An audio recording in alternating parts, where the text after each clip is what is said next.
ತರಕಾರಿ ಲಾರಿಯೊಂದು ರಿವರ್ಸ್ ತೆಗೆಯುವ ವೇಳೆ ದ್ವಿಚಕ್ರ ವಾಹನಕ್ಕೆ ಡಿಕ್ಕಿ ಹೊಡೆದ ಪರಿಣಾಮ ದ್ವಿಚಕ್ರ ವಾಹನ ಸವಾರ ಸಾವನ್ನಪ್ಪಿದ ಘಟನೆ ಬಿಸಿ ರೋಡಿನ ಕೈಕಂಬ ಎಂಬಲ್ಲಿ ನಡೆದಿದೆ. ಮೃತರನ್ನ ಬಾಣೆಮಂಗಳೂರು ಆಲಡ್ಕದಲ್ಲಿ ವಾಸ್ತವ್ಯವಿದ್ದ ಅಶ್ರಫ್ ಎಂದು ಗುರುತಿಸಲಾಗಿದೆ. ಸ್ನೇಹಿತನಿಗೆ ಸಹಾಯ ಮಾಡಲು ಬಿಸಿ ರೋಡಿಗೆ ತೆರಳಿದ್ದ ವೇಳೆ ಈ ಅವಘಡ ಸಂಭವಿಸಿದೆ.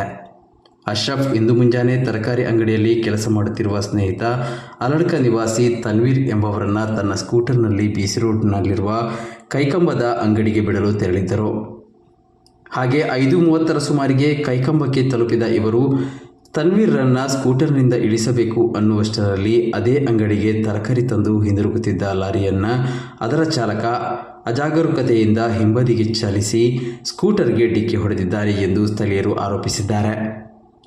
ಘಟನೆಯಿಂದ ಇಬ್ಬರಿಗೂ ಗಾಯಗಳಾಗಿದ್ದು, ಗಂಭೀರ ಗಾಯಗೊಂಡಿದ್ದ ಅಶ್ರಫ್ರನ್ನ ತಕ್ಷಣ ಮಂಗಳೂರಿನ ಖಾಸಗಿ ಆಸ್ಪತ್ರೆಗೆ ದಾಖಲಿಸಲಾಯಿತಾದರೂ ಚಿಕಿತ್ಸೆ ಫಲಕಾರಿಯಾಗದೆ ಮೃತಪಟ್ಟಿದ್ದಾರೆ ಎಂದು ಪೊಲೀಸ್ ಮೂಲಗಳು ತಿಳಿಸಿವೆ.